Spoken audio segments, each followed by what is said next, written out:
Something really interesting to me about the question, what do you bring to the table, is that in real life, no man has ever asked me that question. Because men who know who they are, where they're going, and men who actually have something to offer women don't tend to ask that question. They can detect the value a woman brings to their life from one simple conversation, one brief encounter, one phone call conversation, one date. They can already tell for themselves that she's smart, she's intelligent, she's charismatic, she's fun, she's adventurous, she's somebody I think I want to spend more time with. It is usually men on the internet who have absolutely no prospect, no significant educational achievement, absolutely nothing to offer women because they have such backward mindsets. They are the ones who tend to ask these questions, and they usually ask it to women who are way out of their league. What do you bring to the table? Do you even own a table? Can you spell table? Can you set and lay a table? Chimakla.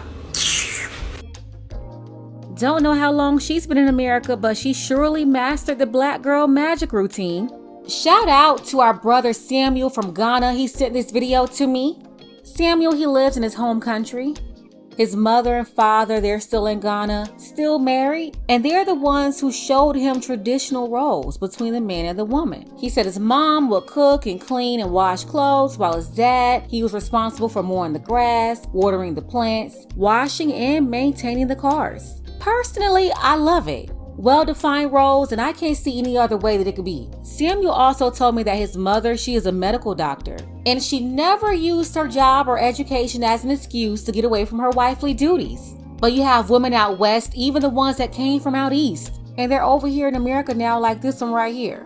They're trying to rebel against the man and traditional orders, and this is why a lot of women who think like this, it's very hard for them to get along with the man. But go ahead and take a second to make sure that you are subscribed to this channel. Click that notification bell to get all updates. If you're new to the channel, include new subscriber in your comment below, and I'm going to try my best to respond to all of you. Oh yeah, and if you're looking at this video right now and you are in Ghana, let me know that below too. Not going to waste any time here. Let's go ahead and jump into this video.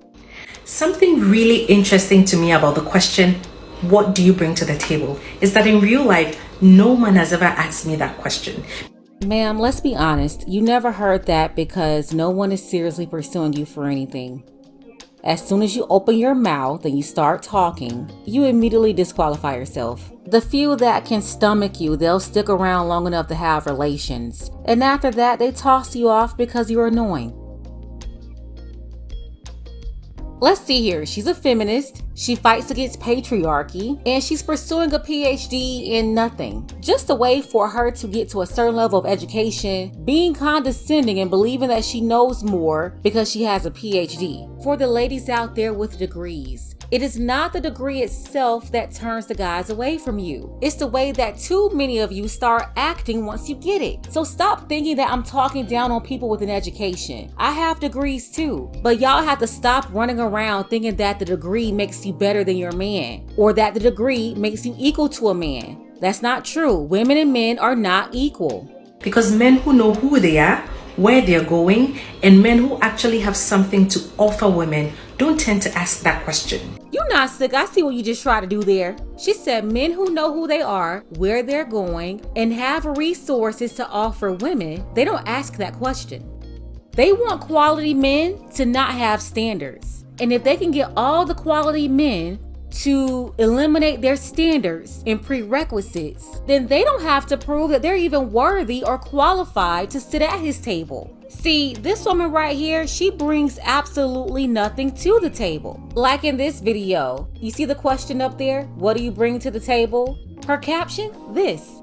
She said, I bring an appetite. # feminist humor. And no, that wasn't a joke. That's exactly what she's bringing to the table.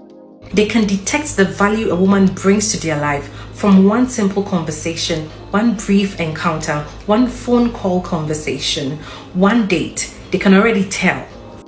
It only takes one conversation and a couple of questions to eliminate most of these women out here. For the ladies out there who can't seem to get past date number 1, this is why. And for the really smart guys out there, they never took you on a date in the first place because they was able to vet you right off the rip. for themselves, that she's smart, she's intelligent, she's charismatic, she's fun, she's adventurous, she's somebody I think I want to spend more time with. It is usually men on the internet who have absolutely no prospect, no significant educational achievement, absolutely nothing to offer women because they have such backward mindsets. Here's the woman who said that she doesn't bring anything to the table but her appetite, saying that men online are backwards and they like to pose this question when they haven't finished a significant level of education. Is she not aware that most men with money didn't get it from school? And by the way, she's trying to get a PhD in rhetoric and composition, basically teaching people how to communicate their ideas and construct arguments. And that degree is helping her, all right. It's prepping her to become a better feminist. Wait a minute, hold up. Is there anything on her finger? Do you see it? I don't see anything either. Exactly, it's gonna stay that way. They are the ones who tend to ask these questions, and they usually ask it to women who are way out of their league. What do you bring to the table? Do you even own a table? Can you spell table? Can you set and lay a table? Shimakla. Hey, do what you want to do. Go ahead, keep it up. Keep trying to shame and insult men to not have any qualifications in order to allow you to be accepted into his program. Women like her, this is what they want right here. So if I'm up doing chores, he feels like he can't sit down, even though I'm not. Sis, this is exactly what we want. This is what we are talking about. You want a man who is thoughtful, empathetic, and has enough common sense to recognize that because both of you work full-time and contribute financially to the home, you are both equally responsible for house chores and the day-to-day running of the home. Not these men on the internet here who only understand equality when it comes to finances, but ignore every other aspect of the home.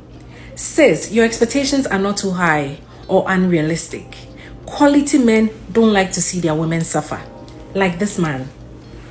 Did you catch that last part? She believes that doing house chores is suffering. When you hear women talking like this, go the other way, because she's not going to change her beliefs. As some of you may think that this is innocent, it's a sign of a woman who don't respect men. The sign of a woman that's going to have a hard time accepting your leadership.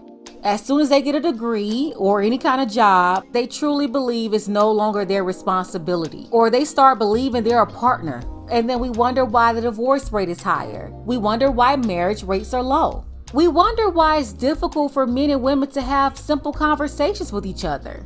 And that's another thing. We have to eliminate that word partnership, because you have these feminists that's programmed everybody to believe in partnerships. Like, stop saying that. Men and women, we are not equal. There's to be one clear overall leader in the relationship, and that's the man. You might have a staff sergeant or sergeant first class, but when the general is in the building, it's nothing to even talk about anymore. The woman is never supposed to be in charge of the man. If he's the president, she's the vice president. She's there to assist and carry out the agenda of the president. And that's why we're having so many problems today. You have women trying to reverse roles. She wants to have control and authority over the man. The woman today, in America especially, they want to be the president, and they want the man to carry out their agenda. And they don't want equality either. They just want to rule over men. This woman here, she's from Ghana. She's fully aware of how things are supposed to go, but she decided to fight patriarchy and promote feminism. For the women listening who want to get a man and keep a man, it's very simple. Be a woman and stop trying to think and act like a man. Special thank you to Havelock. I appreciate you for everything that you do. Shout out to Dark Power, also Hampton Rose Parcell, Desmi, and Zarel. Thank you all for your support for this channel. Want to see more content like this? You can support as well. Links to the Cash App and PayPal are below. Ladies, fellas, want a balanced analysis, want the truth from a woman's perspective? Then you're going to want to subscribe to this channel, and don't forget to like and share.